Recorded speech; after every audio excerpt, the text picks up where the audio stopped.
chat feature is really the best way to ask questions, because if you try to do it with audio, we end up talking over each other. So I'm going to mute everyone now and then unmute Thomas and me, and we'll get started.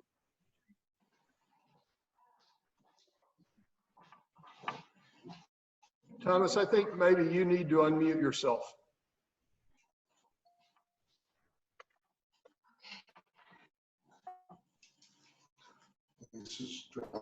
There we go. Sure, great. Yeah. Okay, the first thing I want to do is correct something that I said. Thomas is not actually a 6 Michelin star chef. He is in fact a 7 Michelin star chef, because the original Bouchon in the Napa Valley is a 1 Michelin star restaurant. So I apologize, Chef, for downgrading you. You certainly didn't deserve that.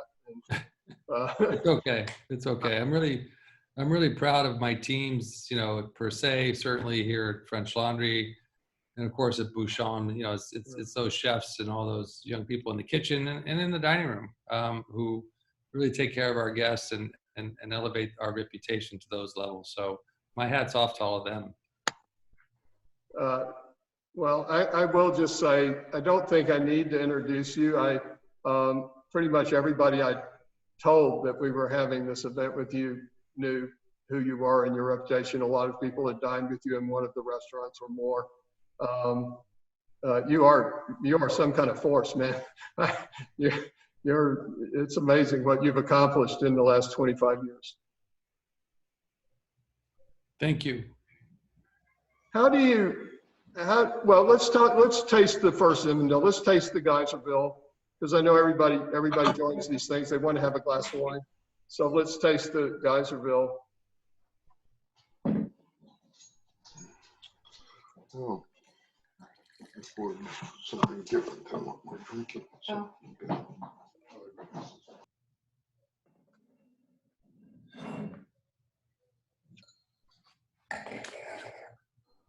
I'm a huge fan of Ridge wines. I know Paul Draper is a friend of yours. He's been a friend of mine for a long time. There's no winemaker in California I admire more, or whose wines I admire more. I love the restrained elegance of them. He really pioneered the, idea of single vineyard site Zinfandel, very high quality Zinfandel, along with maybe Joel Peterson and he. But I did want to ask you, when I asked you what kind of wines you would want to taste for this, you said Zinfandel, and I was a little bit surprised. Why Zinfandel? Well, there's several reasons. When I started to actually drink wine seriously, it was in the early 80s. And I was in New York City.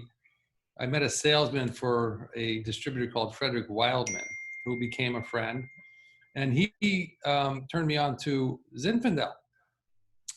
And it really impressed me that a wine that was, at that time, really, really, really inexpensive could be made in a way that was elegant, refined, had great nuances, and as you pointed out, was single vineyard. Now, I learned all of what I just said in about a half-an-hour conversation with David. That's how I learned a little bit about the Zinfandel and the single vineyards. And I just enjoyed the fruit forwardness of Zinfandel. And it's young. It's meant to be drunk younger than maybe a Burgundy or a Cab or a Bordeaux. And I like that about it. I like the freshness of it. I like the vibrancy of it. I like the attitude of Zinfandel. And then I got to know a little bit about Paul, and eventually got to know Paul. And the Zinfandel has always been for me, especially from Ridge, one of those wines that's always in my cellar, and so easy to drink at any time with any food. One of the highlights of my life in wine was by chance sitting next to Paul at a vertical tasting of Chateau Mouton Rothschild, and we poured the 82, and he was talking audibly about how flawed the wine was, which is regarded as one of the greatest wines ever made. He was going into great detail about how undrinkable it was. because technically it is kind of, it has some volatile acidity, and it is kind of a technically not exactly perfect wine, but you know, hedonistically, it's a perfect wine. He was one of those rare. He is one of those rare gentlemen who can, you know, dissect the flavor profiles, the nuances, the characteristics of any wine fairly quickly, and I've always appreciated. And then it's his, you know, as you know him, I mean, his modesty. You know, he's just such a great winemaker, but again, a man who is extremely modest, and always so appreciative of where he is and what he's allowed to do on in Santa Cruz on Montebello Ridge. And I think that, you know, really for me is the sign of somebody who's a great leader, sets a great example for the next generation. And I've always appreciated that about Paul. Well, this is a great example of why we love his wine so much. This very young Zinfandel is really elegant and nuanced and enjoyable young. You know, it's not a fruit bomb. It's not enormously tannic. It's not, you know, too, you know, over the top spicy. It's just kind of a really lovely, pleasant, delicious wine. So here, let's just raise a glass to our great friend Paul Draper. Paul Draper. Paul. Unfortunately, he's retired. I'm sure his legacy is going to continue. I'm sure the wines are going to continue to be great. We just saw him prior to COVID. He spent the day with us at the French Laundry. Wow. We had a great time. He's a special guy. So you talked about his humility, and one of the things that I know about you personally and anecdotally from people I know that have worked for you and having dined with you occasionally over the years, for them enormous fame and success and acclaim that you have, how have you stayed so humble? You know, we mentioned Josh a few minutes ago. He told me that on the first day of his stage at the French Laundry, he went to work at 7 o'clock in the morning, and you were sweeping the floor in the kitchen. And he knew that he was in the right place if the great Thomas Keller was sweeping the floor personally instead of telling someone else to do it who had other things to do. Mm-hmm. How do you do that? How do you stay so grounded? It's a good question. You know, I think it's my nature, you know, and my personality. And you know, we all, you know, all of our personalities and attitudes are formed at a very young age. And I really have to thank my mother. I was raised by a single parent, and she was just such a beautiful spirit and somebody who gave me so much in my life. And you know, I still realize it today. So you know, really, first and foremost, you know, God bless my mother for giving me the work ethics, the sense of awareness, the ability to pay attention to things. But I also know that, you know, of all of our accolades that you mentioned, Michelin, you know, all of our accolades, all of our successes, and as much as we do appreciate them, or as much as I do appreciate them, I always say we because I'm always feeling like I'm part of a team, and I couldn't do anything without those people who are with me. So we use we a lot as opposed to I. But we've achieved together, you know, greatness as defined by those who evidently define greatness. Because it's not us who define greatness; it's others who define it for us, and then they bestow it upon us at different levels. So we've been very fortunate to have a lot of accolades, a lot of respect, a lot of recognition, a lot of awards, and each one of them is for what we did yesterday, not for what we're doing today. And as much as it encourages us, as much as it grounds us in our philosophy and our vision, we are more concerned about what we're doing today, and even more concerned about what we're going to do tomorrow. And it's very important. So I think that's something that just keeps me grounded, is that knowing that we achieved something yesterday, we have to make sure that we're paying attention to today, and we have to be able to plan for it for tomorrow. Every year for the past, since 2006, what's that, 14 years, I get a phone call from unknown. And it's the only unknown phone call I get every year. And it's the Michelin person. I'm not sure who she is. Now it's a he. It was a she for about 12 of those years. The past couple of years, it's a gentleman. And I'm really proud to take that call every year, not knowing each year what they're going to say. We just don't know. And it seems like I'm on the telephone for an hour with this person before they finally say, and we wanted to let you know that you have received our highest accolade of 3 Michelin stars. And that moment is one of the proudest moments that I can imagine having at that time. And I always tell them that we have a real responsibility, and we don't shrug that burden of responsibility. We know that the reputation of our restaurant as defined by Michelin, and the reputation of Michelin as a expert, as a thought leader in their decisions to bestow these accolades on restaurants, we are responsible for that. And so we have this huge burden of responsibility every year to make sure that we are protecting not just our reputation, but also the reputation of Michelin. And I think that's what really kind of keeps us grounded, is we know that, and that's just one example. We know that, we have this wonderful, wonderful place that we work, French Fondue per se. And sometimes, when you go to the same place every day, you start to feel a little complacent. And we have to remember that every guest that comes to the restaurant on that night may never have been there before, may be coming back to celebrate an anniversary they celebrate every year. Maybe their only time that they're going to get to eat in the restaurant. And we have to make sure that we're doing everything that we possibly can to have that experience for them be a memory. And, there's no place for ego. There's no place for any type of self-praise. It's always about our guests, and we are our worst critics. So honestly, we never really think we deserve any of the stuff that happens to us, because we always understand that we can do better, and that's what we try to do. We try to do better every day, and it could be just a little bit, but it's always trying to be better.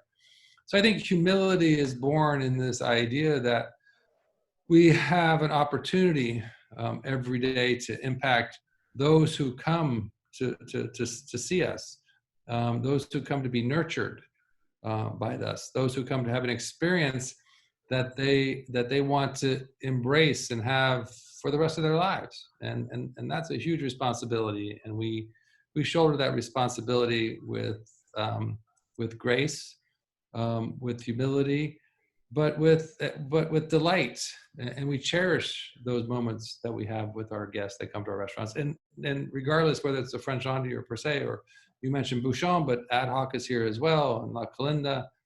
Our standards don't dissipate with the restaurants that are different types of restaurants, or may not have those same type of recognition. We feel the same way in all of our restaurants. Anyway, I'm sorry I went on for such a long time, but I hope I answered your question.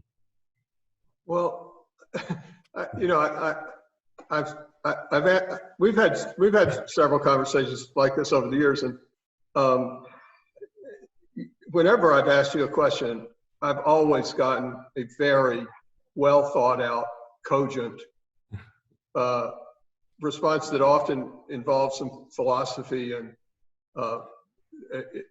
and I have to tell you that when you said one thing just then, and I don't want to exaggerate, but it sent chills up my spine, because I've had this kind of conversation with a lot of chefs, highly regarded chefs. I've been lucky to work with some famous people, and I've never heard a chef or a restaurant owner say that it was his responsibility to the Michelin Guide to deserve the stars that they gave him. I've never heard anyone say that.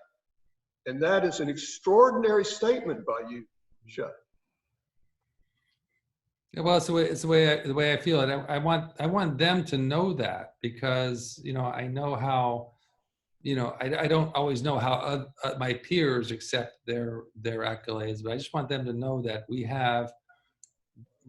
understand that these are given to us by them, and their ability to give it to us has to do with their reputation and their authority, and we don't want to ever undermine that reputation or that authority of Michelin.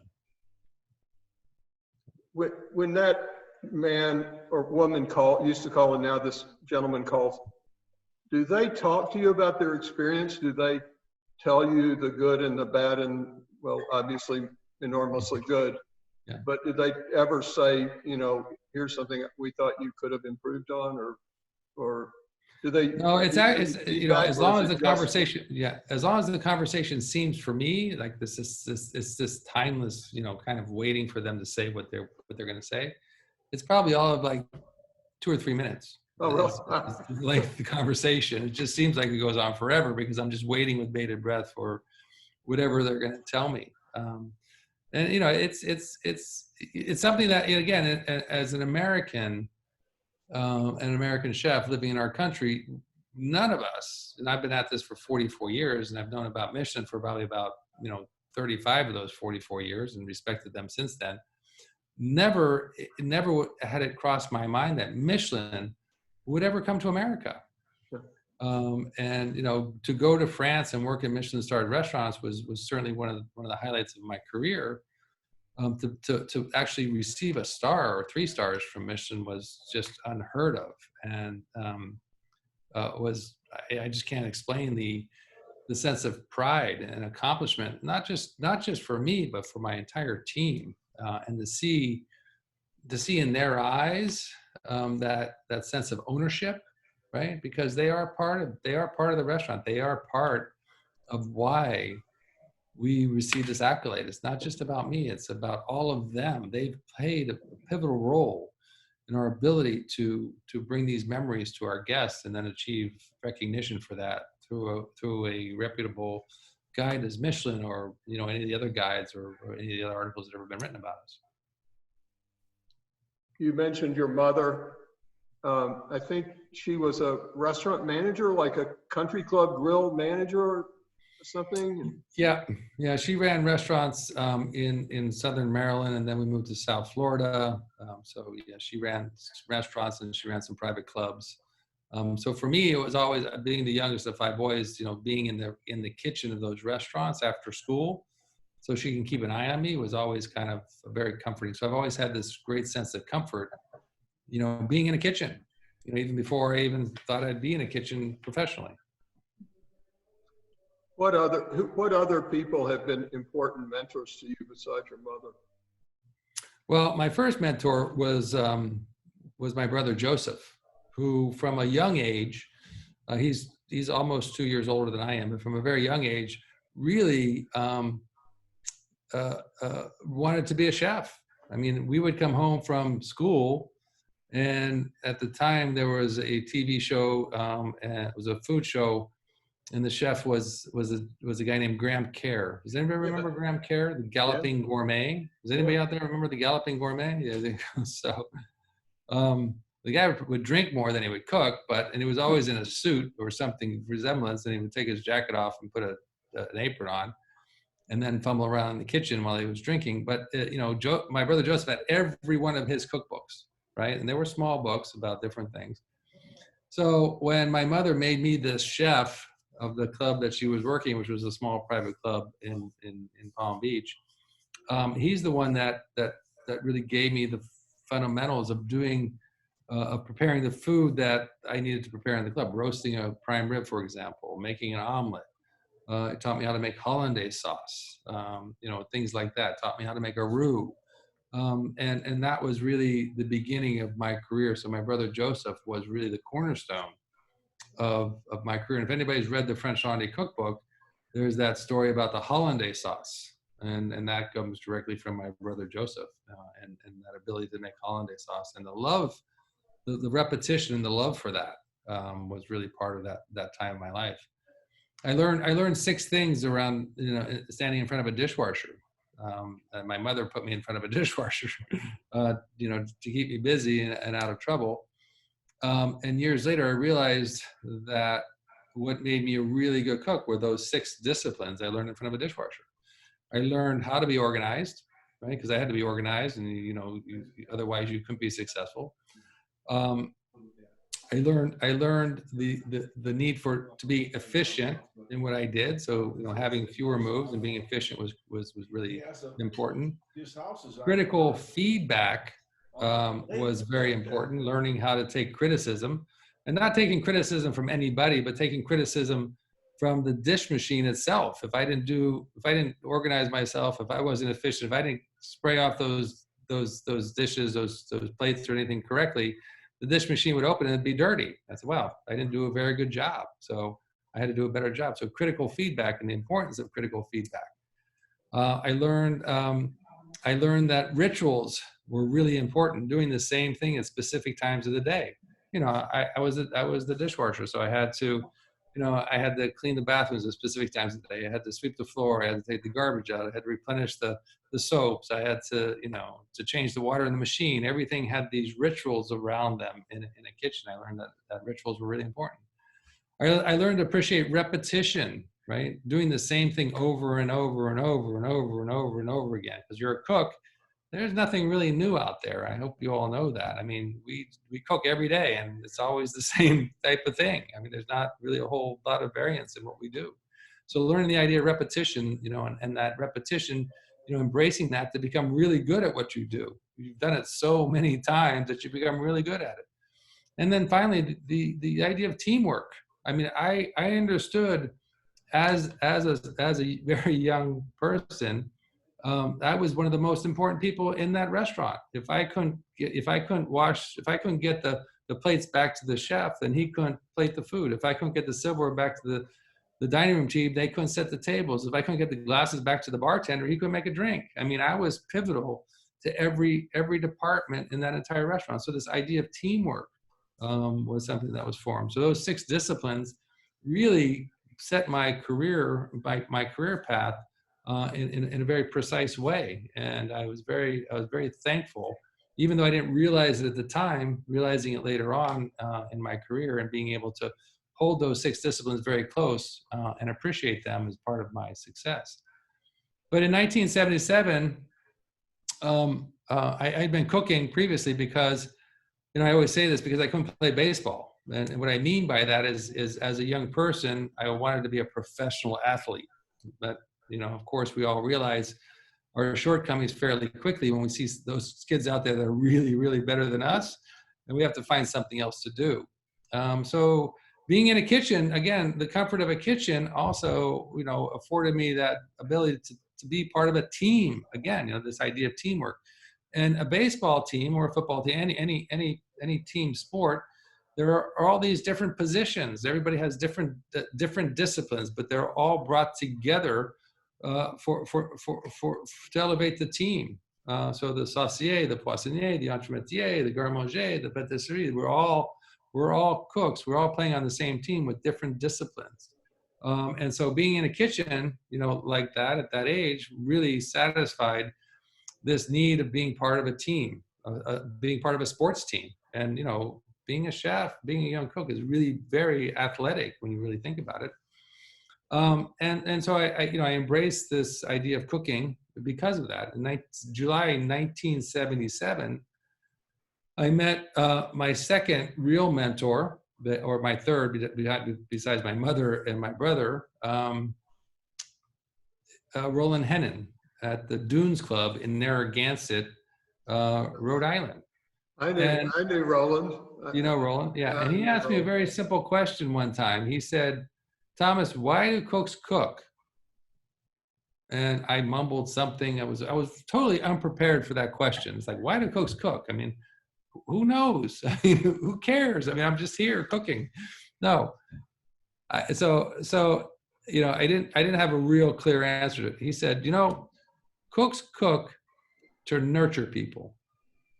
That was the day I decided to become a chef, because there was something about nurturing people that resonated with me. And so from that point on, I took up this path to become a chef. And he was French, so I wanted to be a French chef. He became my mentor in that.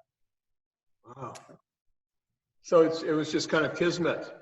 I mean, it was just right place, right time, right question. Right feeling. Wow. And what about Sarah? Can you? I got a little thing on my screen. I'm going to get Sarah to come over just for a second to see if we can get it off.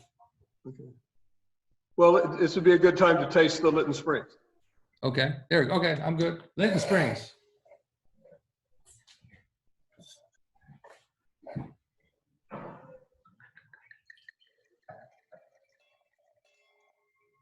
So you know, Ridge has an ATP program, right?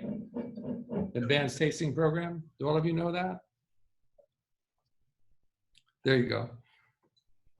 And I think they were the first winery to actually have a wine club, and it was done, I think, in the early 70s, maybe 1971, 1972, when they first offered their ATP, the Advanced Tasting Program. I've been a part of their Zinfandel Advanced Tasting Program since the early 90s. I think probably 91 when I became part of that program. I saw on their website today that the Lytton Springs Winery, is made of hay bales and clay and sand. I had no idea. That's the most non-interventionist thing I've ever heard, wine thing I've ever heard of.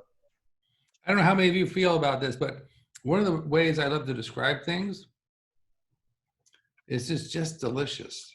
Yeah. I mean, isn't it? I mean, I know there's all the wine verbiage, and you know, the berries and the acid and the tannins and all this, but you know, for me, when someone says your food is delicious, that's it. That's all. I mean, it's like, that's the pinnacle of anything when someone says something about deliciousness. And this is just beautifully delicious. It is absolutely stunningly delicious wine. It is. Yeah.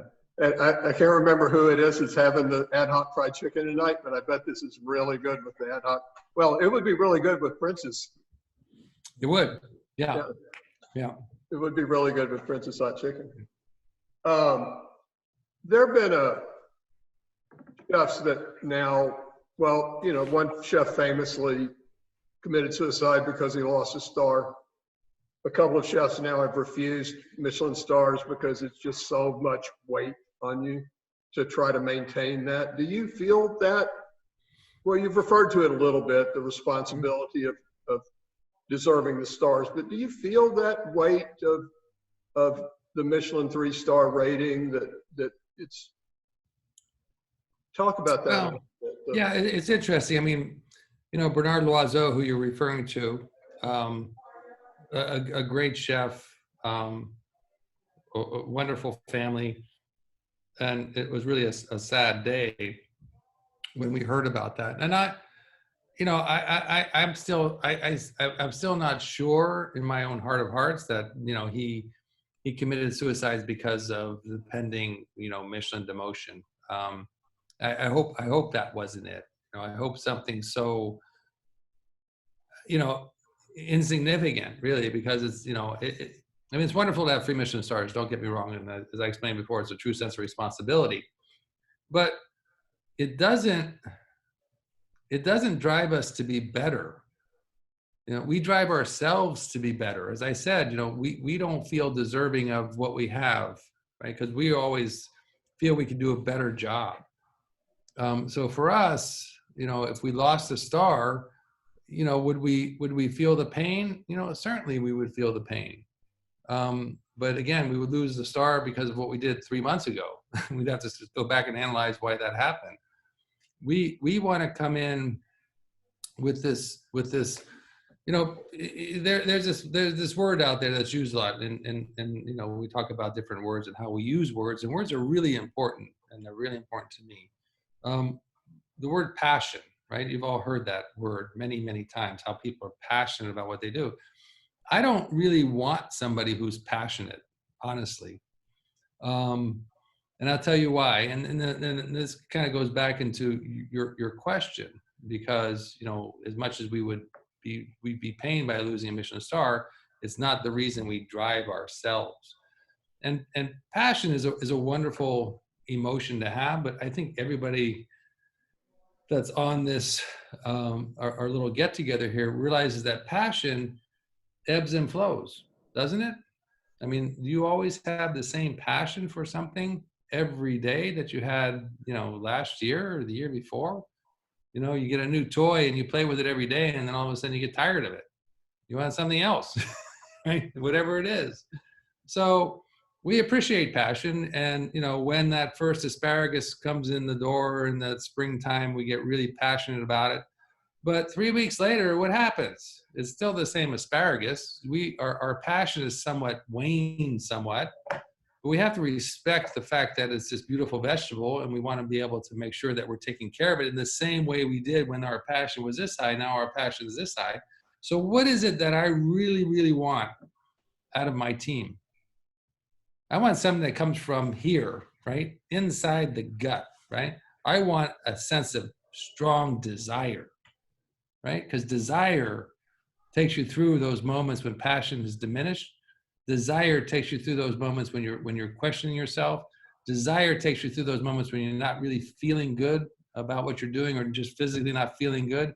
The desire to come to work every day and treat that asparagus with the utmost respect, the greatest skills that you have, and turn out that asparagus so the person who's eating it says, wow, this is just a beautiful piece of asparagus. That's desire. That's not passion. So I think that's an important thing to realize. And the idea that our lives are based on any accolades that we receive is really pretty shallow from my point of view. And I knew Bernard and his wife Dominique. I still know, and he was a lovely man, and certainly a great chef that was one of those chefs from France that inspired and influenced me in so many different ways, and it was a great loss.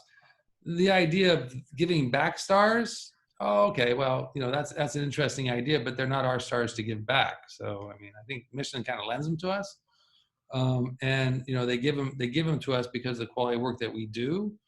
The only way to give them back or to get reduction in Michelin stars is to start doing less of a job, I guess. But it's okay. Again, we can't all take all that stuff so seriously that it affects our lives in any way that would be less than what we want our lives to be anyway. I know you want to talk about your foundation to help restaurants during this time, and I think now would be a really good time to do that.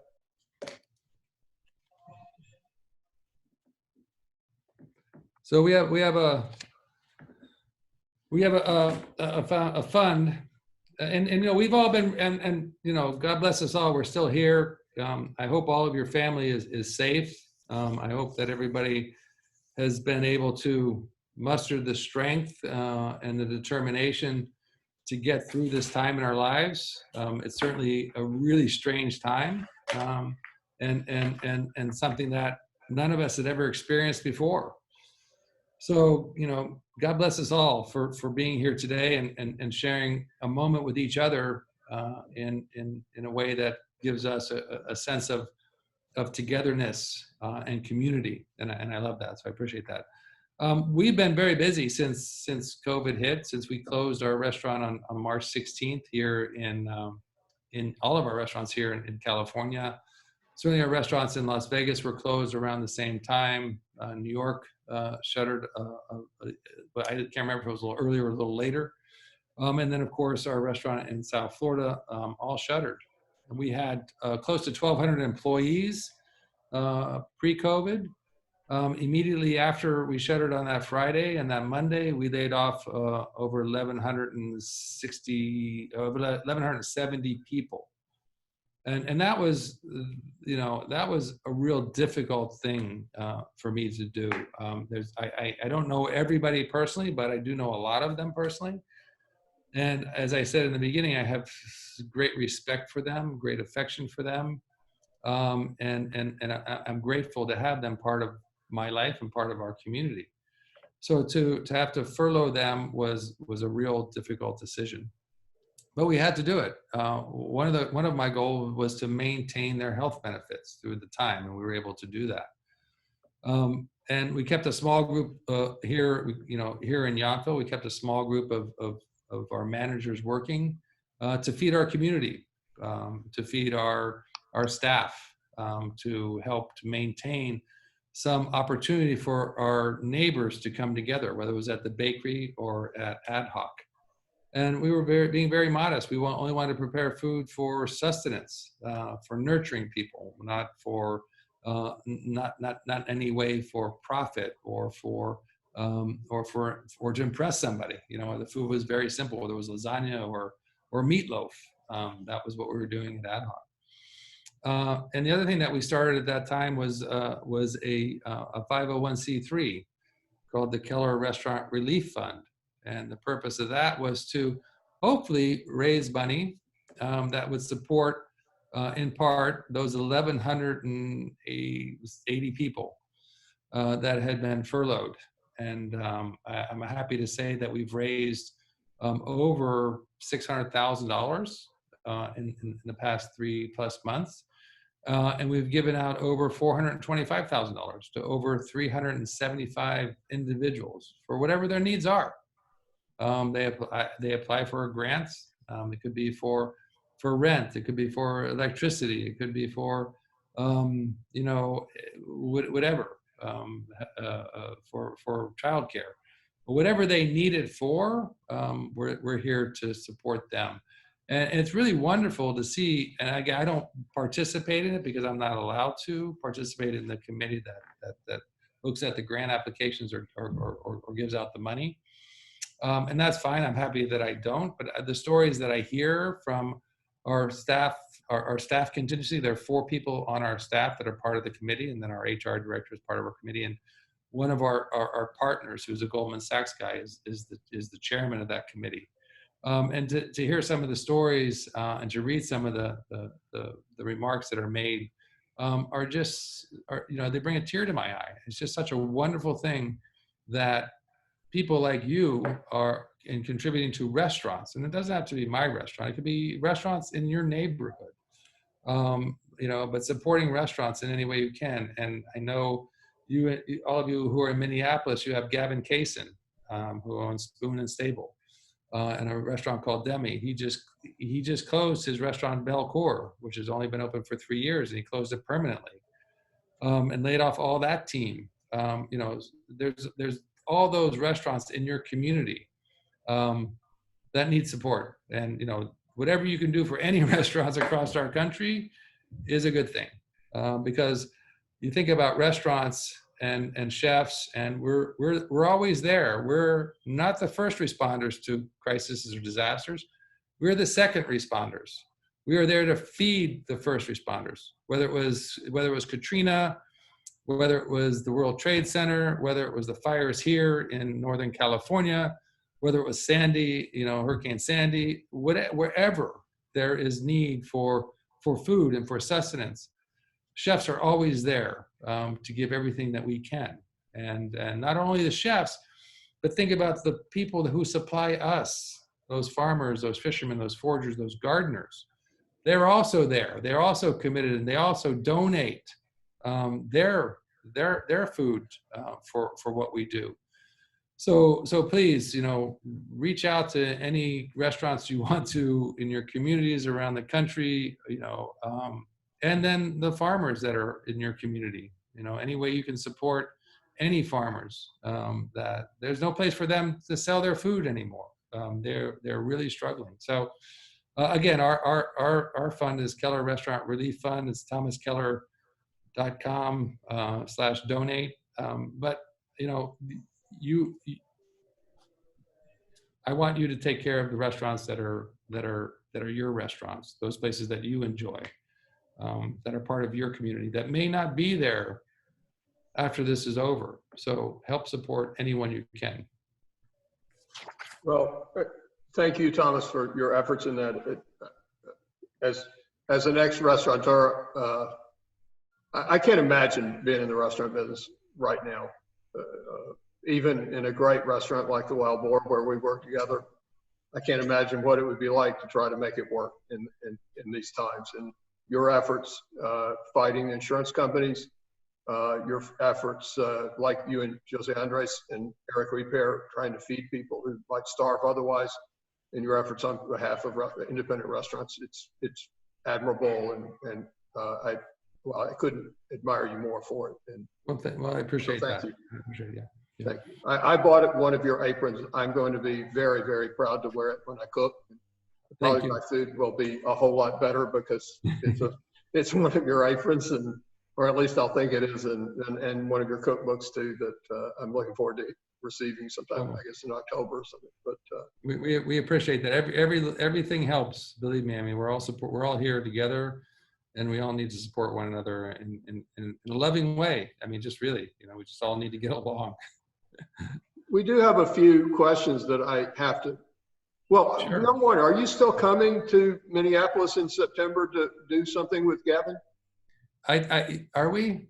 It really depends. Yeah, I mean, Gavin, and I got to say, for everybody who lives in Minneapolis, you are blessed to have a young chef like Gavin Kaysen. I mean, he is just, he's what every chef of my generation wants to be considered as a mentor to. I mean, Gavin is just a true professional and somebody who is truly caring, and who really exemplifies our profession in such a wonderful way. So we'll see. I mean, if I can travel, I've only been on one airplane since this whole thing started, and that was to go see our leaders at the White House and implore them to change our PPP laws, which we were able to do. We're very proud of that, but I've not traveled since then. And if coming to Minneapolis is my first voyage, then I'll be happy to come and embrace Gavin and the community there and share food. I mean, that's food and wine. So we'll be there. We'll be there if we possibly can. Well, if you do, I hope you'll allow me to contribute any way I can. Semi-professional capacity. We'll tap you on the shoulder. Yeah. If you need somebody to pour wine, I'm there for you. Thank you. Or wash dishes. I was thinking when you were talking about dishwashing that washing dishes is actually really a lot of fun as long as you only have to do it about once a year. Right. I mean, I love washing dishes. Our dishwashers get in the weeds a little bit, and I go back there, and it's just this movement, at the dish machine that, is very soothing, very Zen-like thing for me. So I remember at the Wild Boar, you wiped the plates, the edges of the plates with the plates were hot, and you wiped them with white vinegar to make them shine and not show fingerprints. Yeah. And it's 25 years later, 26 years later, and I still remember that I'd never seen anybody do it before. Yeah. And then I did it in other restaurants. That was I always talk about that moment in my life. Dr. Tom Allen was such, and you know Dr. Tom Allen much better than I did, but he was such a generous, gracious man, and really cared about his community, and certainly loved wine and food. And the Wild Boar was a perfect example of that, during its time. It was a very, very special restaurant. You worked there for a while. Jean-Louis Paladin worked there for a while. Robin Haas worked there for a while. Boris Keller, a Michelin 3-star restaurant chef from Germany. Then Bob Wagner took over when you left, who was the only American to own a Michelin-starred restaurant in France ever. So it was a very, very special restaurant. It was. Owing entirely to Dr. Allen, who just wanted to have the best restaurant in the world. Yeah, he did. We have some. I know we have a lot of questions, but do you want to just taste the Turley while we're? Yeah, well, it's important to taste the Turley because he's your partner. Yeah. So Larry and Suzanne Turley, when I was trying to raise money for the French Laundry, I actually back up a little bit. I'll start over again. John Williams and Larry Turley were partners at the winery called Frog's Leap, and Frog's Leap is where the Turley estate is now. and they called it Frog's Leap because back in its day it was a frog farm.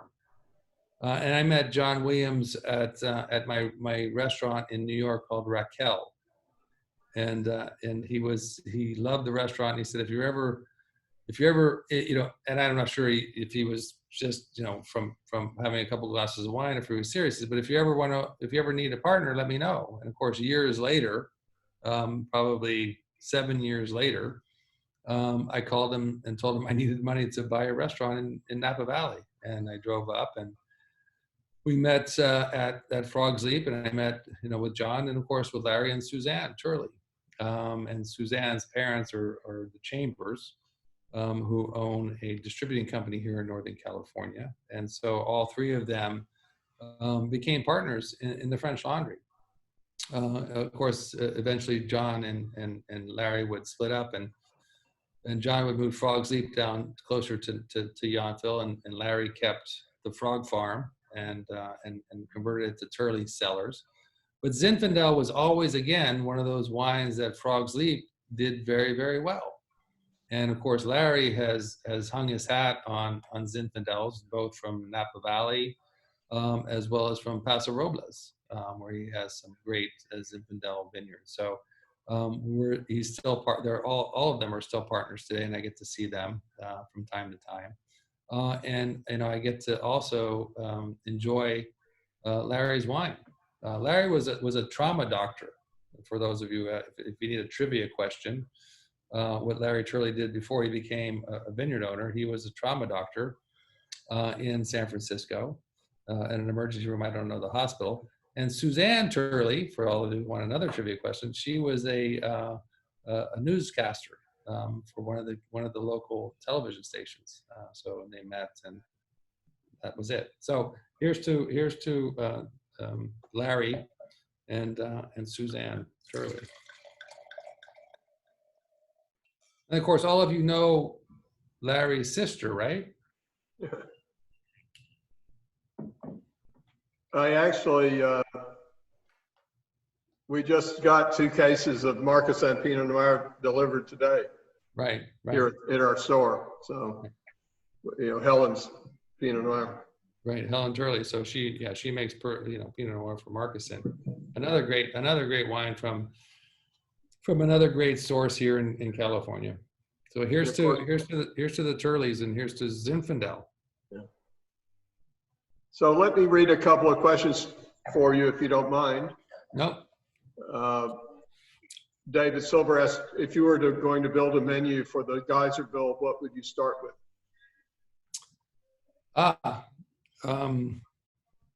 It's a good question.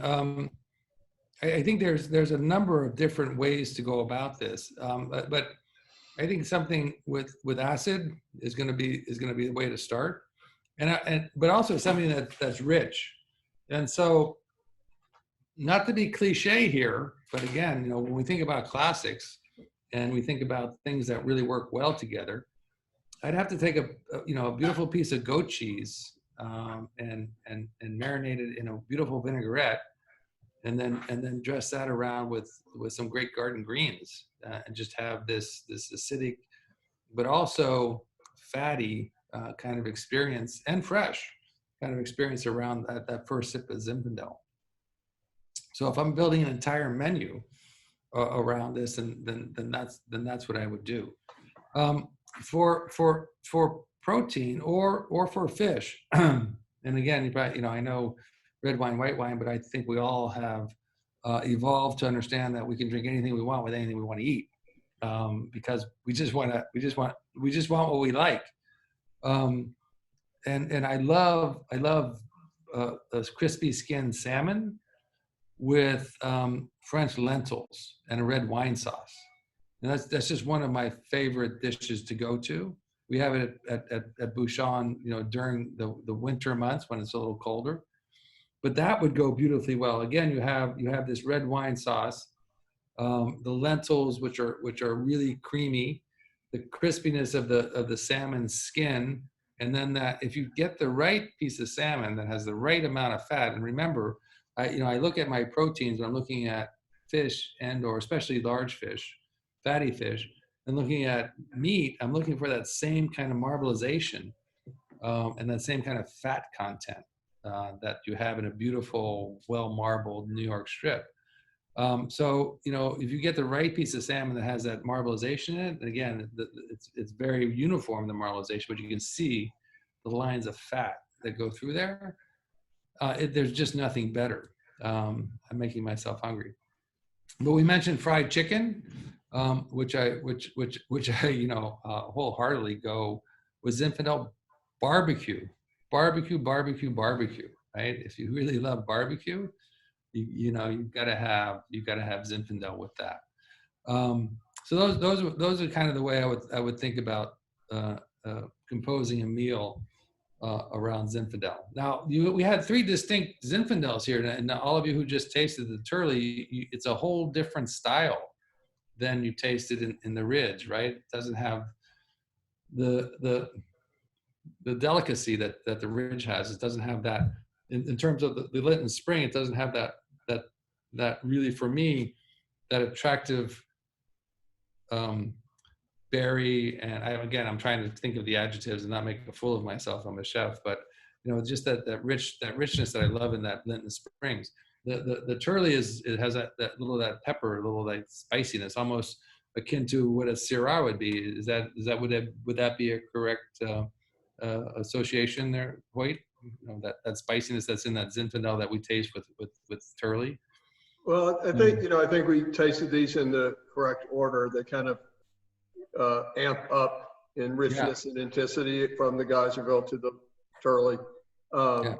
I think the Turley is not as over the top as it sometimes has a reputation of being, and as I expected it to be. It's a more elegant wine than maybe some other vintages of Turley Zinfandel I've tasted have been. I really love it a lot.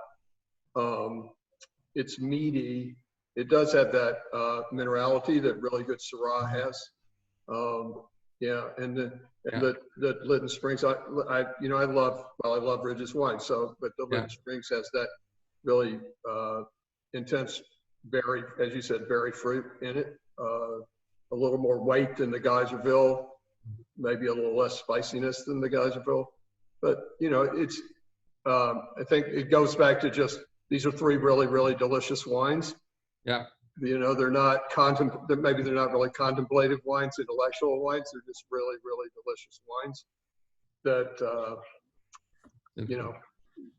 have another glass. That's my definition of great wines. And you want to have another glass.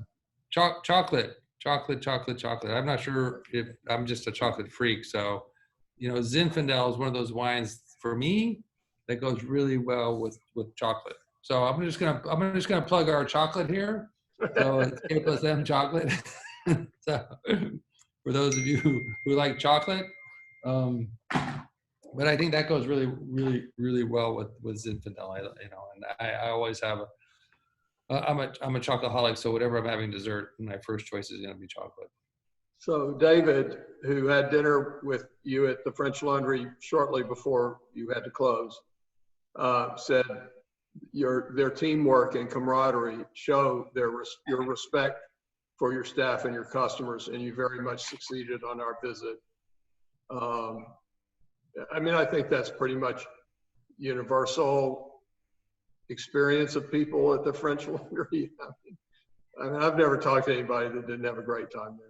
I celebrated my 50th birthday there with you, and it was very, very special. Yeah. Well, thank you.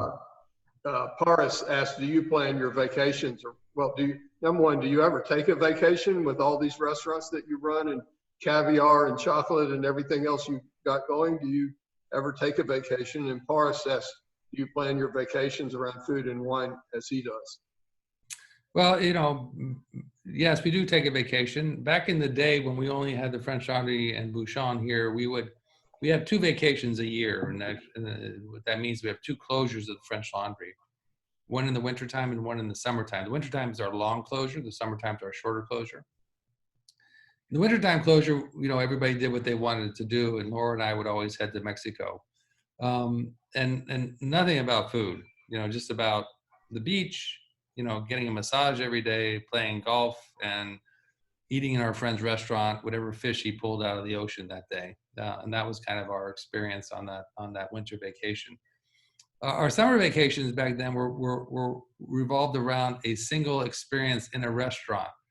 And we'd always choose a restaurant, and I would take a select group of the team to Europe, and then they would go off and do their things for 3 or 4 days. And just before we got ready to come home, we would go to whether it would be the Fat Duck, Michel Bras, the Trois Gros, or wherever we would end up, and we'd have this meal together, about 6 or 8 of us, and that was just one of the things that was planned around food. And I miss those days. We don't do that anymore, but I was thinking about it a couple weeks ago, and thinking about reviving that, because we do have the opportunity, as not other restaurants have, but we have the opportunity at the French Laundry to have those 2 closures, and to be able to take the time and spend with our family and our friends. And I think remembering those restaurant trips that we had, I think those were just wonderful things to do. But typically it's just relaxation. And we tried, when we're thinking about our food, we're thinking about our food. We're not thinking about somebody else's food. So we don't go to other people's restaurants to try to be influenced by what they do, and then interpret that in something that we do. We try to have our own singular purpose and our own singular mind, and work in a collaborative effort in our restaurant to develop our menus. You know, Thomas, Dr. Allen died a short time after you worked for us. I'm just going back a little bit to Dr. Allen, who was my partner and the managing partner of the Wild Boar and a couple of other restaurants that we had. He passed away shortly after you worked for us, and wherever he is, your comments about him would really mean a lot to him, and he was an extraordinary person. And, special man. you know, he wanted to have the best restaurant in the world in Nashville, Tennessee, and he probably came pretty damn close during the time that you were there. Our chef de cuisine at French Laundry is from Tennessee. Really? Greenwood. Yeah. What part does whimsy play in your food? Well, you know, we've been known for this since day one, and it all started with the cornet. For those of you who have seen it, somebody there just pulled out the French Laundry cookbook I saw in the corner of my eye. Many of you have been to the restaurant, you've seen the cornet. It's an ice cream cone, really. And that was a moment in my life when I needed to have really a moment of inspiration. I was very sad. I was moving to Los Angeles. I was leaving New York. I just closed my restaurant that I had spent 7 years working at, trying to make successful, going to LA, to an unknown city, unknown position, and being asked to produce something that would wow the Angelinos. I wasn't really interested in doing that, but as luck has it, or destiny or fate, friends of mine who were very close, we'd always eat together on every other Sunday, and we would go to Chinatown, eat in a restaurant called Phoenix Garden. We'd always walk across the street to Baskin Robbins, because none of us were interested in having green tea ice cream. We always wanted butter pecan. And at that day, I saw at that moment something I'd never seen before in the ice cream cone that I looked at my entire life. I saw the cornet. And that was truly a moment of inspiration that turned into something that people experience every day. Every day we make cornets at French Laundry and per se. And so these are things that began to have a whimsical note to them. Coffee and donuts. Where did coffee and donuts come from? Well, coffee and donuts came from when I did move to LA and I did work at Checkers Hotel, which wasn't a really good fit for me, and I got terminated. And I had already committed to doing a dinner at the Beard House back in New York City. Now I didn't have a restaurant base to work from, so I'm working out of my little tiny 1-bedroom apartment in New York City, and I had the savory stuff worked out, but I'm not a pastry chef. Then across the street from where I lived, on the corner, catty corner, there was a little kind of tiny little strip mall, and there was SNK donut shop in there. And every once in a while, I would feel that I needed a donut, a cup of coffee, and I'd walk across the street and I'd get some kind of donut and a cup of coffee. And it happened to be, I was walking back that morning eating the donut and drinking my coffee, and I thought, shit, there it is, coffee and donuts. So that's where coffee and donuts came from. And so these ideas that we all live through and live with every day can influence you to do something that is at a different level, with a different experience, but something that's recognizable, and we just riffed on that, right? I mean, tongue in cheek, heart and soul, macaroni and cheese. I mean, the list goes on and on and on. The salmon chop. I mean, those things. And we had a really, really good time with those things, and in many ways we still do. So that's kind of, but it's also fun. It also makes people smile, and restaurants like the French Laundry, a 3-star Michelin restaurant, can be somewhat intimidating, and we don't want it to be intimidating. Our purpose is for you to be there and have a good time. I don't care what kind of restaurant it is. The purpose is the same. It's to bring you together around the table with your friends, with your families, with your loved ones, and just have a wonderful experience. It's not meant to be a temple of gastronomy. It's not meant to be a pilgrimage to a restaurant. It's just a restaurant. That's it. We have better skills. We have better food. We have better equipment. We're very experienced and skilled at what we do. We have a level of refinement that we're trying to achieve. But at the end of the day, it's food. And it's meant to be eaten the same as it's wine. I tell you, I drive my sommeliers crazy, because there's this whole kind of, and Hoyt, don't take this in the wrong way. There's this whole kind of tradition and religious, effects around wine, how they open it, how they smell the cork, how they look at the legs and all this stuff. It's like, drink it, damn it. It's just wine. It's just beverage. Just drink it. It's good. But I understand that people, I don't want to take it away. I don't want to take that moments away from individuals either who feel, extremely honored and special, and they want to feel like they're going to this temple of gastronomy where they're going to have this wonderful experience, or open a 1982, Lafite, and have this extraordinary experience with a 30-year-old wine or 38-year-old wine, and that's just wonderful stuff. And I don't want to give into that. So it's your experience. Whatever you want to do, you do it. I'm sorry if I got off track there. Who was it that made those swordfish chops? What chef was that? Well, David Burke made this. David Burke, right? David Burke, yeah. And actually in the French Laundry cookbook, when you look at the salmon chop, in my head note, I call out David, because David's the one that influenced us to do it. We just did it with a smaller fish. That's all. So you mentioned just then, 3 dishes: the salmon cornet and I'm not sure you mentioned the oysters and pearls, but that's another one, yeah. Which is a dish that if you go to one of your 2 flagship restaurants, and you're not offered those, it's disappointing. And the coffee and donuts, it's disappointing. I mean, people would be, posting bad Yelp reviews if they didn't have those 3 dishes out of the 22 courses whatever it is that night that they're offered.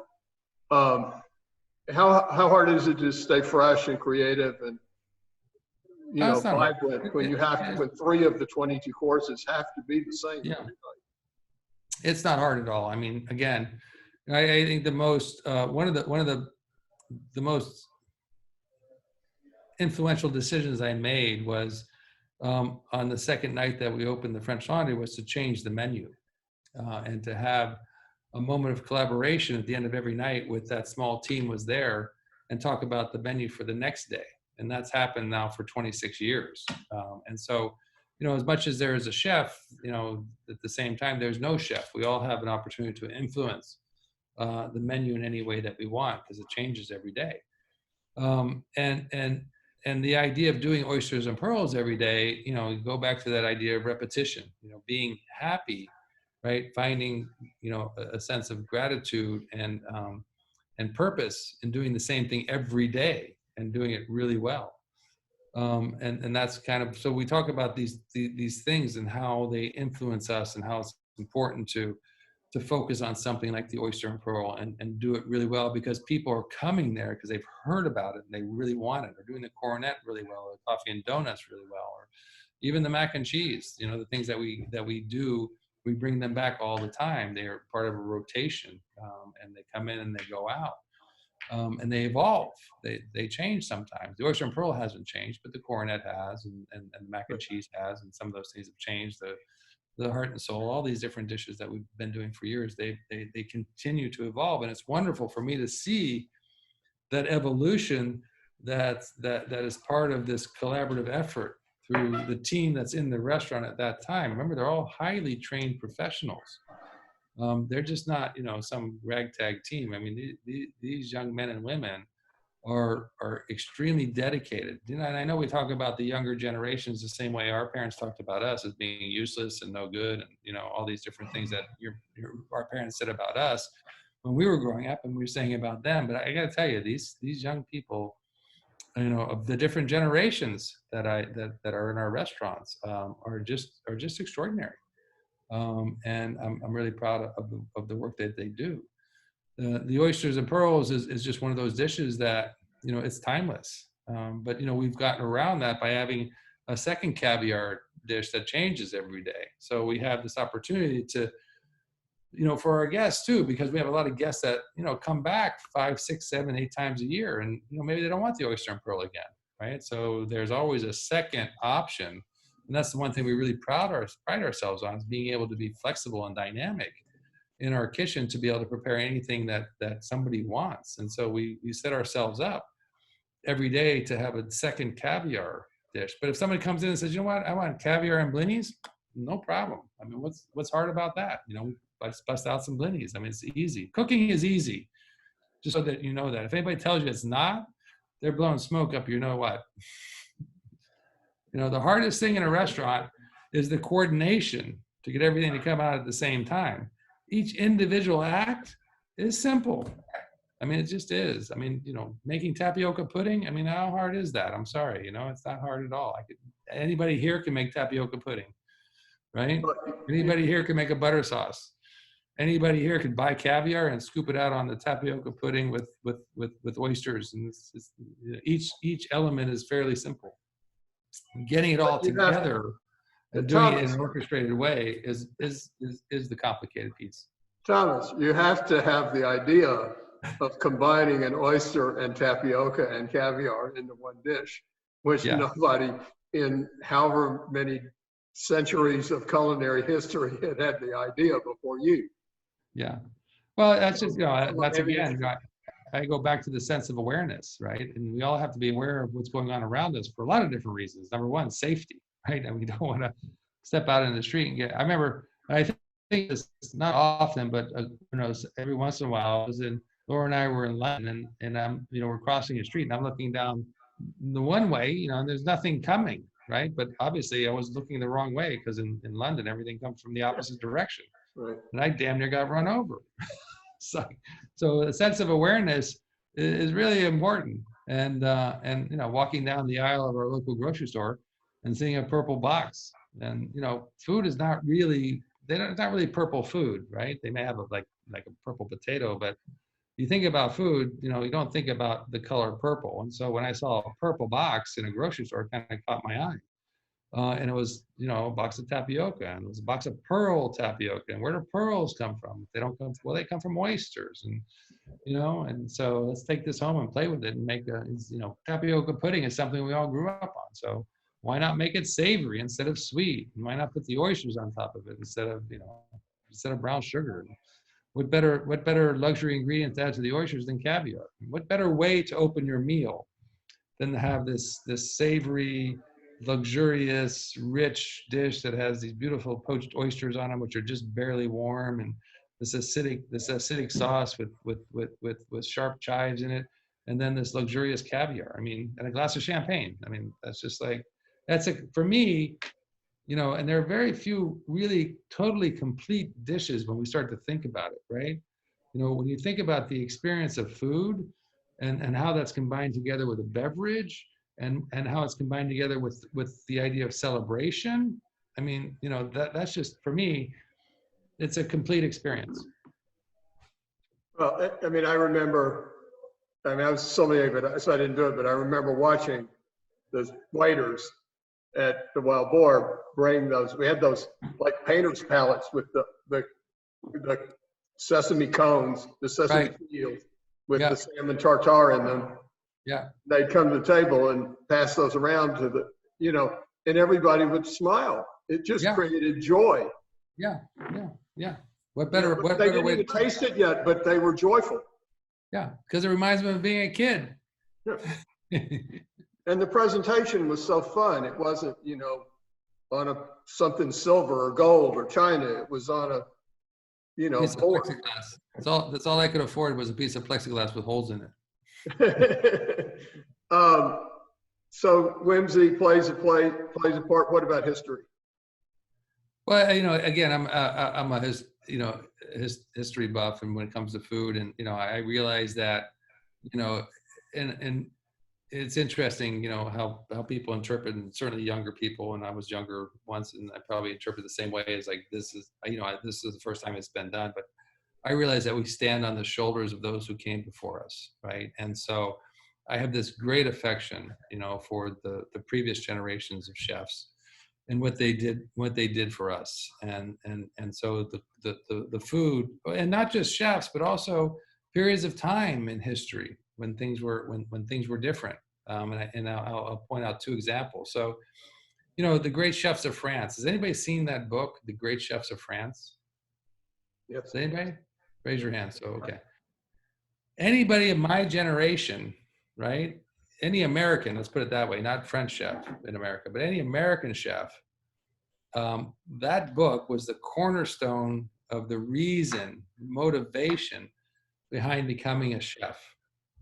I mean, the stories in that book were just so inspiring. It's like, I want to be just like him, whether it was Bocuse or Chappelle. We all had our favorite, right? Was your favorite Bocuse, or was it Chappelle? Was it Foie Gras? Was it Pique? There was, it was like this team of all-stars, right? We, collecting baseball cards kind of thing. And those chefs were the cornerstone of what exists today, right? In fine dining.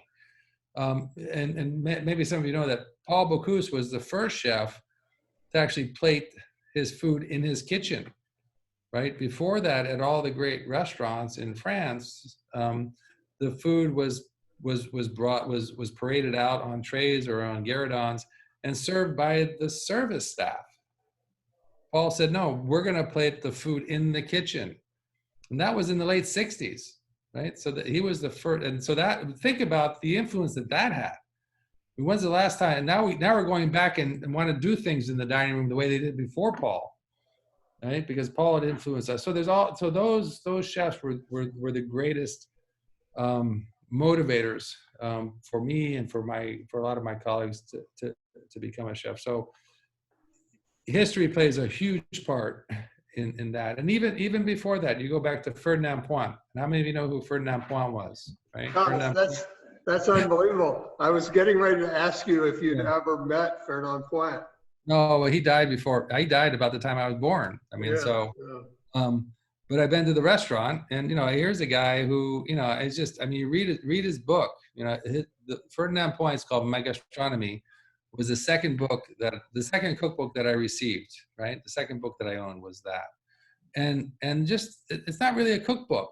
It's a storybook, and even the recipes are stories, and it's just brilliant. And it's just, and I'm not sure. It's my interpretation of it. I'm not sure if he intentionally wrote the recipes for someone like me and to be interpreted that way, but the recipes are just a story. And so you have to make the recipe based on how he's telling you it should be. There's no ingredients. I mean, there's no list of ingredients and measurements. It's like, this is lobster bohemian. Take the lobster, do this, do that, do this and do that, and there's your dish. And so what that really means is that the dish that you just made was the dish that you could make based on your ability to find the proper ingredients and the skill level that you had. That was it. That was it. And each time you made it, you became more skillful. Your knowledge increased, you got better ingredients. So that dish, that lobster bohemian, which he did, and I have no idea how it turned out for him, but I know how it turned out for me through my times of doing it. It's just a brilliant book. And you know, and you go back to Escoffier, you know, Auguste Escoffier, who really, you know, he's the one that set in stone, you know, codified recipes. This is how you write a recipe. This is the recipe for this. This is the recipe for that. You know, creating the brigade system after the military. I mean, our systems in our restaurants are based on the military brigade, right? You have a chef, you have a sous chef, you have a demi-sous chef, you have chef de parties, you have commis, you have different departments, different divisions, right? It's all that. He did all that for us. And so you look at that and you say, why am I who I am today? I am who I am today because of them. This is the one profession, and I love this about my profession. I feel that I could go back 100 years in time, walk into a kitchen, and with a relatively short period of time, be able to function in that kitchen. I just have this connection. I feel this connection with the past, right? And how do I form a base for what is today and the future, right? And making sure that people realize that. Jean-Louis Paladin. Does anybody know who Jean-Louis Paladin was? Raise your hand. At the Wild Boar before you. I mean, this is the guy that changed America. Yeah. I mean, he changed America, right? No one knows that.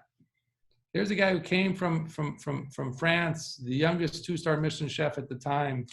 He came, opened a restaurant in Washington, D.C. at the Watergate Hotel. I mean, extraordinary. And the first question he asked is, who do you buy your food from? Are you guys idiots? Where's your farmers? Where are your fishermen? Where are your gardeners? Where are your foragers? You know, we didn't have all that, right? And he's the one that showed us the way. He's the one that reintroduced us to where our food comes from. I know Alice Waters, you know, we pay tribute to Alice as well for doing the same thing. But Paladin was one of those chefs that, you know, for me as an aspiring French chef, he was the guy.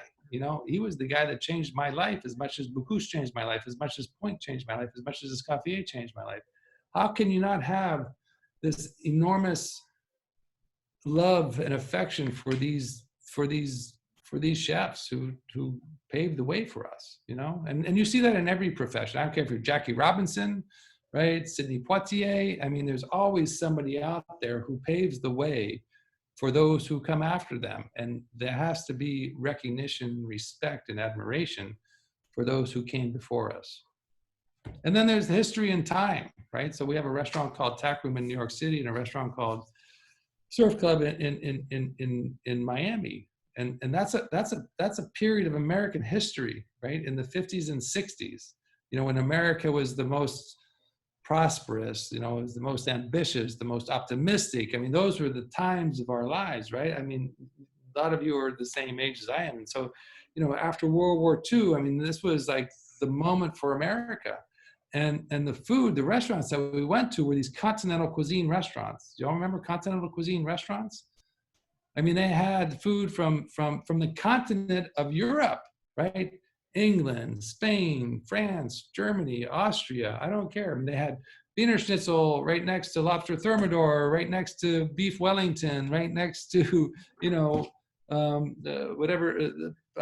pasta pomodoro. I mean, this was kind of, and they were not necessarily about the food, but about the experience of the social interaction, right? This idea of visiting your friends and making new friends at tables and music and the whole Rat Pack era and all that, right? That's that restaurant. You know, have any of you seen what's that movie with Andy Garcia, The Good Guys or something, when they're carrying the table through the Copacabana, right? And it's like, that's kind of thing, right? That's the kind of energy that restaurant, you know, supposed to exemplify. So those are some things about history, right? Whether it's history with the food and the people that have, the chefs that have paved the way for us, or history as relates to America and how America influenced me, because that was my time. That was when my mother ran restaurants, for those kinds of restaurants. The first cookbook I got was from my mother. And I'm sure she bought this cookbook because it was probably the most ornate book in the store. And I'm not sure how many cookbooks were in the stores back then. It was leather bound, gold embossed. It was Treasury of Great Recipes was the title, by Mary and Vincent Price. I mean, a lot of you remember Vincent Price. He was a B kind of actor, B horror actor, right? Well, they traveled around the world. They were gourmands. And they had a whole litany of recipes from all over, the Western and Eastern Europe, all their favorite dishes, and that was truly a continental cuisine cookbook, right? Maybe some of the younger people remember Vincent Price from his piece with Michael Jackson on Thriller. He's the guy at the end that has the narrative voice. That's Vincent Price. So anyway, I get excited when I start talking about those things. I'm sorry I took up your time, but I hope you enjoyed the story. So I told you that I would limit this to an hour and a half. That gives us 8 minutes to go. Okay. So, but that's up to you. I know all of us would stay on here, hours longer listening to you. But I know the restaurant's open. But restaurant's open, yeah. Yeah, yeah. Mike I'm happy to spend the next 8 minutes with you. Okay. Well, then you need to answer. I have a couple of questions that I want to ask you. You guys need to answer them succinctly. Okay. Mike McHugh says, when we were at the French Laundry a few years ago, our wait staff captain was fantastic. I can't remember his name, but he was from Russia or Eastern Europe. He's told us that he interviewed with you for 12 years before he landed the job. Is that common? So it was Alex Merck, he's our service director now. Alex is a great young man who I met at the Adlon Hotel in Germany, and I was there for a Traditions and Qualité conference, and Alex was our captain at the table I sat at that night. I remember I was sitting with Michel Toigro, his father Pierre. I can't remember who else was at our table, but it's a T&Q group, right? So they're all like these prominent chefs and hoteliers. I mean, it's everybody in our business. And Alex was so polished and so professional, and so he just his poise and his character. And I gave him my card. I said, if you ever get to California, let me know. And we stayed in touch. He went from the Adlon in Berlin to Singapore and spent, I think, 3 or 4 years down in Singapore. And then we were looking for somebody, and I always want to try to place ads in other countries for people we're looking for, because we always want to try to create a dynamic, international group of service staff and culinarians at the restaurant.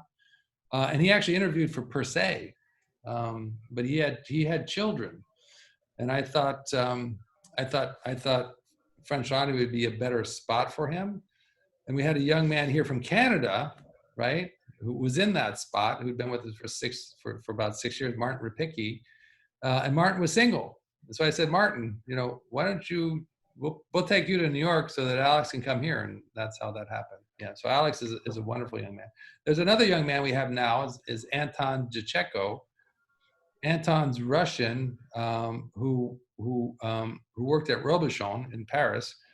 And again, he answered an inquiry, and I was flying to, I forget where I was going to, but I had a layover in Paris at 7 o'clock in the morning. Anton had just finished work at 2, at Atelier Robuchon, and we met at a little boulangerie in the Paris airport, and that's where he had his interview. And then he came to work for us 6 months later.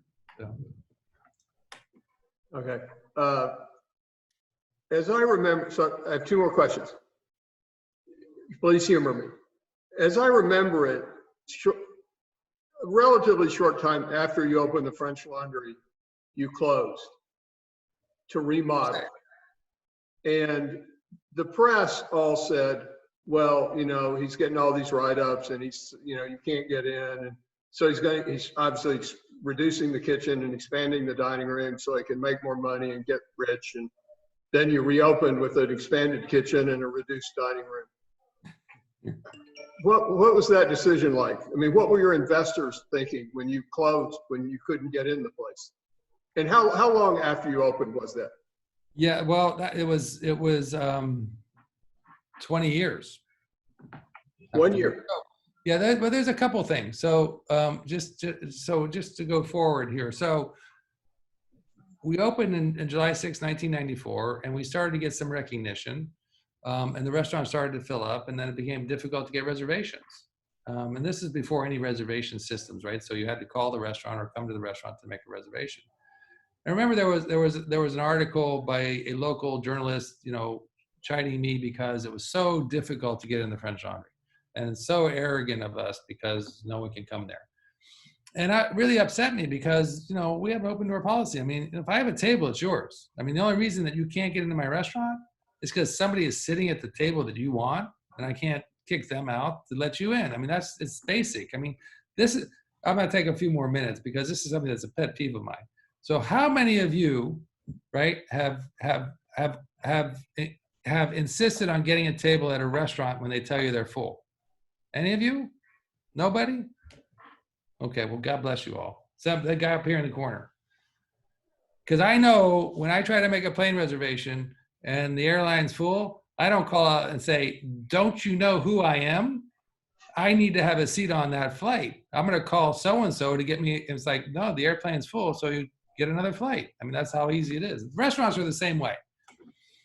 And so I called this when I said, I don't understand your negative comments about our restaurant. I said, the reason that we're full is because we've been doing a good job and people want to come to our restaurant. It's a small restaurant, 60 seats, and so I said, that's the problem, is that we do a good job. People want to come. We put them in the seats. There's no other seats. I said, on the other hand, if you want me to, I can start doing a really shitty job, and then I'm sure you could have a seat next week. So like, what do you want? I mean, it's like one of those things. But the French Laundry closed on a couple of occasions. The French Laundry closed in 2003 for about 6 months so that we could transfer 36 of our staff, our team, to Per Se to train and inoculate the team at Per Se to open there. And at the same time, we rebuilt the French Laundry. And then we closed again in 2014 to start the construction for the new kitchen and the new auxiliary building. And we closed for 3 months while we installed a temporary kitchen, which were actually 4 shipping containers that house all of our old equipment from the kitchen that was previous there, where we built a new kitchen, and that lasted for 2.5 years. Could I please ask 2 more questions? Yep. So when you finished your last shift at the Wild Boar and you were leaving, and there was this possibility of having a restaurant in the Napa Valley, in a place that used to be a laundry. What was your dream? What was the possibility that you dreamed of, and how has it become what it's become? Well, it's a good question. I mean, I'm an entrepreneur, so I never really felt comfortable working for somebody else. I know how many other entrepreneurs are on it with us tonight, but you all of you who are entrepreneurs understand that. So you're continually driven to have your own business, right? You make your own choices, make your own decisions.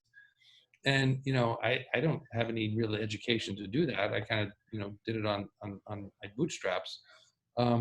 But, I think I did a fairly good job. I mean, I've made huge mistakes, and I've had great successes. Without the mistakes, I don't think I would have the successes. And I still have mistakes today. I mean, there's still things that I do and I go, why did I do that? That said, the restaurant itself was, when I first visited it, it just felt like the place. It was destiny or fate, the stars aligned, whatever you want to say. I mean, I walked on the property and it was like they were closed that day, and I just felt I felt I was home, and that was really it. That's all it took. And I started drafting a business proposal. I didn't have any money. I was unemployed. I got my attorney to do the work for me with a bottle of olive oil and $5,000, which I had to go to the ATM machine every 4 days to get $5 out on my Visa card back then, because he wouldn't do it just for the olive oil. He wanted $5,000 as well. So I did that, and I drafted this little business plan I took to Italy with me with 2 friends, and I gave it to one. I gave it to Michael and Bob, and I said, please read this and let me know what you think about it. The next morning, they came down. I said, "What'd you think?" And Michael said, "This is a terrible idea. It's too expensive. You never make any money. It's Napa Valley. They don't want this kind of restaurant." And I was like really disheartened. And Bob said, "I think it's a great idea." I said, "Okay, we're going to do it." So Bob became my mentor in that whole process to help raise money for the French Laundry. And then of course my attorney. But you never know what's going to happen when you start something.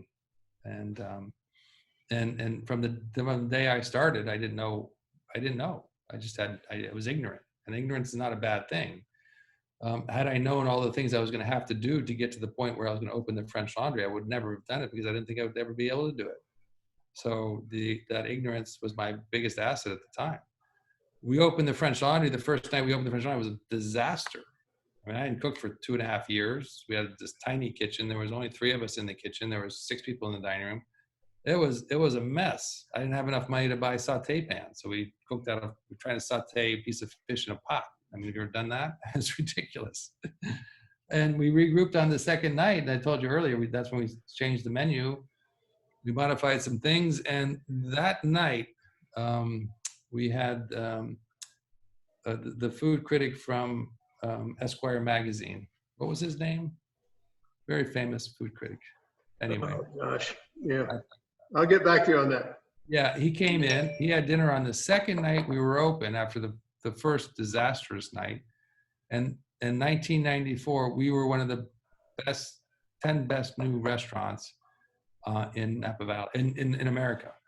And so that's how much we changed things. And it's always been this modify, evolve, understand what we're doing right, refine it. And that's kind of just been our philosophy. And it's been wonderful. And the thing is that there cannot be any ego involved in any of it, right? There's just no ego. Everybody is the same. Everybody's working for the same purpose. And leave your ego at the door. And so, as I said earlier, I was the owner and the chef in that kitchen, but we were all the chef at the same time. We all made decisions together. And, that was 3 or 4 people at the time. Now there's, 40 people in the kitchen making decisions together. Last question. I got one more question. I got to go. Yeah, I know. I don't want to overstay my welcome. I always ask at the end, what's your most memorable moment experience involving wine? Not the greatest wine you've ever drunk, but your most memorable moment. Oh, yeah. So, okay, this is a bit funny. Do you all know who Nathan Mirabal is? No. Nathan Mirabal is one of those genius, people that, graduated from Harvard when he was 10. I mean, that's exaggerating. He was probably 16 when he graduated from Harvard. He became the CTO at Microsoft when Microsoft was founded. So he was the chief technical officer. So you can imagine, how well he did financially. But Nathan always wanted to be a chef. It's kind of funny, right? This guy was just this brilliant man who becomes the chief technical officer for Microsoft in the beginning of it, makes billions of dollars, and then he starts to write books. So have any of you seen, there's a series of 5 books. What's the name of it? Modernist. The Modernist Cuisine. Have any of you seen The Modernist Cuisine, right? By Nathan Mirabal? Well, Nathan's kind of a little bit like me, but he has a lot more resources and a lot more time, so he's able to do things that take a little longer. He wanted to write a historical cookbook about modern cuisine, right? Which was the the cuisine of Ferran Adrià, right? Which was known as, what was known as? See, I can't remember what was known as. Deconstructed or? Oh, gastronomic. Gastronomic. No. Molecular. No. Molecular gastronomy, right? Yeah. Which is a stupid name, but anyway. And he realized that in order to write that book, he had to write the history of cuisine. And so it turned into 5 volumes. And it's just an extraordinary book. He did a book on bread. Now he's doing a book on pizza. And the guy's just, he's brilliant, number one, and we all know that. Number 2, he's the only person, because he's not a chef, he's the only person that can write these kinds of books. So we're all very grateful to him. So I've been up there. He does dinners every once in a while at his place in Seattle, and he invites chefs up. And I was up there once, and he did this wine experiment. Okay, so he had a, I don't know, it was maybe a 3 or 4 year old bottle of Bordeaux, a very young Bordeaux. And we all know that air, right? You aerate wine, it brings out more of the flavor, more of the aromas. Am I correct, Toy? Right? Yes. Right. So you decant it, you shake it up, you do all these different things to aerate the wine so that you can drink it. So he says, I'm going to do an experiment with you, and I want you to understand it. So he takes half the bottle, pours it in a carafe, and then he brings out a VitaPrep. Y'all know what a VitaPrep is? It's a mixer on steroids, and he puts the other half of the bottle in the VitaPrep. And how quickly can you get air into wine? Is putting in a mixer, right? So that's what he did. He turns the VitaPrep on, and we're all like, what the hell is he doing with this? Then you taste the wine. You taste the wine that he aerated for 10 seconds in the VitaPrep and the wine that he just poured out of the bottle. And you really realize the effect of just something that is so practical, right? There would be no sommelier anywhere in the history of the world that would ever think of pouring a bottle of wine into a blender. Nobody. He puts it in a blender because that's the fastest way to get air into wine. Now, I'm not suggesting you take a 1982 bottle of Mouton and put it in a blender, but a young wine where you want to get some more flavor out of it, you want to get air into it quicker, there's no quicker way than doing it in a blender. And then what else does he do after that experiment? Then he says, there's some salt on our table. He said, I want you to put a little salt in the wine. So what does salt do to food? Enhances the flavor. Enhances the flavor. And what is wine? It's food. So then you start to taste the wine. You don't want it, obviously you don't want it to be salty in the same way we don't want our food to be salty. But a little bit of salt in the wine was just, it was, it's a different experience. No one ever would think of that. But he thinks of wine in a different way. He thinks of food in a different way. As I said, a chef or a sommelier would never think like that, but Nathan can because he's freed of all those bonds that we have in our profession.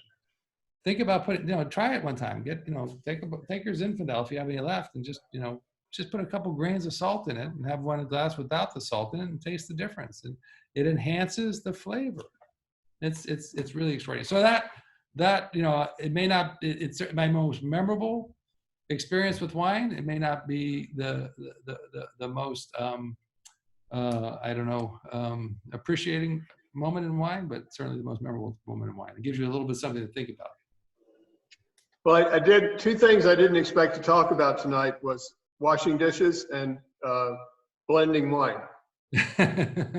I know. I got home and I took one of my sommelier at the time, Dennis Kelly, who was very proper, and I said, "Come here, let's do this experiment." He's like, "No, don't do that, chef.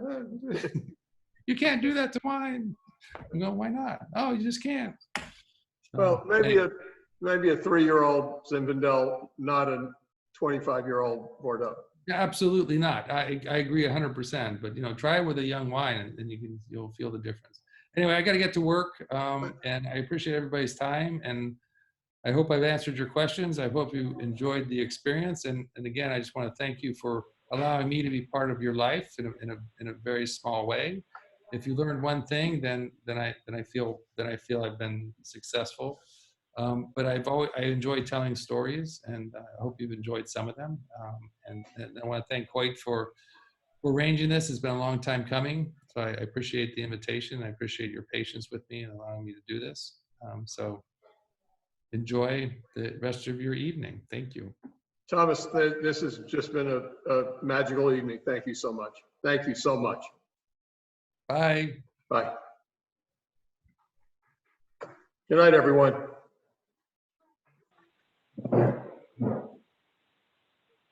I can't remember the recording.